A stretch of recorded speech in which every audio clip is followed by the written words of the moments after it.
Samantala, dumako naman tayo sa Manila Memorial Park sa Luzon na Parañaque. Umaga pa lang kanina, meron na isang lalaking naaresto doon. Nagnakaw umano siya ng mamahaling digital camera. Nakatutok doon live si Julio Segovia. Julio.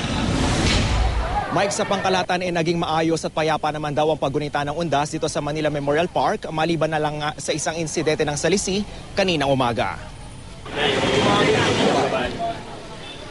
Kalaboso si Reynaldo Flora matapos umanong magnakaw. Na-recover ang bag ng biktima na naglalaman ng mamahaling digital camera sa kanya.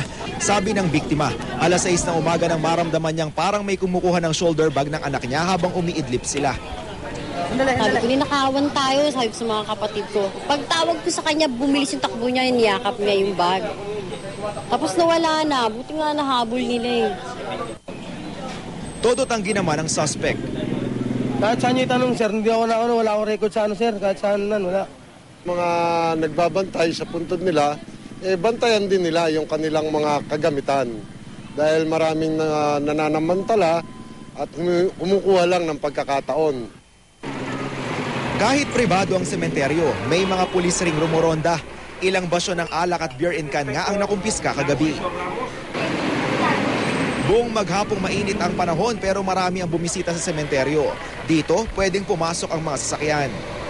Yung dadalaw po rito sa loob ng park, kung marami po sa pamilya at magkakasya sa isang sasakyan, mag-carpool na lang po tayo. Unang-una, makakatipid po tayo sa gasolina.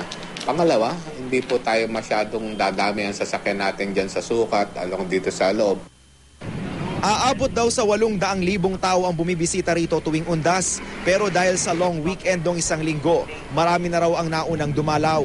Kanya-kanyang paraan naman ang mga dumalaw.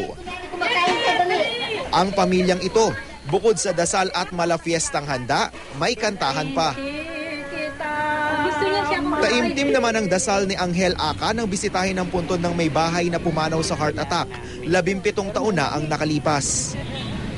Siguro we have a deep relationship, ganun. Kaya pakiramdam ko wala na akong makakitang makakapalit niya. Kaya sabi ko, i-devote ko na lang ang time ko sa mga apo ko, anak ko, ganun.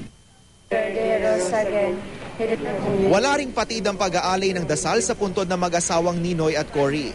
Pasado 1:00 kanina, bumisita rito ang presidential sister na si Viel Aquino D. kasama ang asawa at anak. May nakita namang sulat sa puntod ng mag-asawang Ninoy at Cory na naka-address kay Pangulong Noynoy Aquino. Ito-turn over ng Parañaque Police ang sulat sa Presidential Security Group. Di rin nawawalan ng bisita ang puntod ng aktor na si Rico Yan.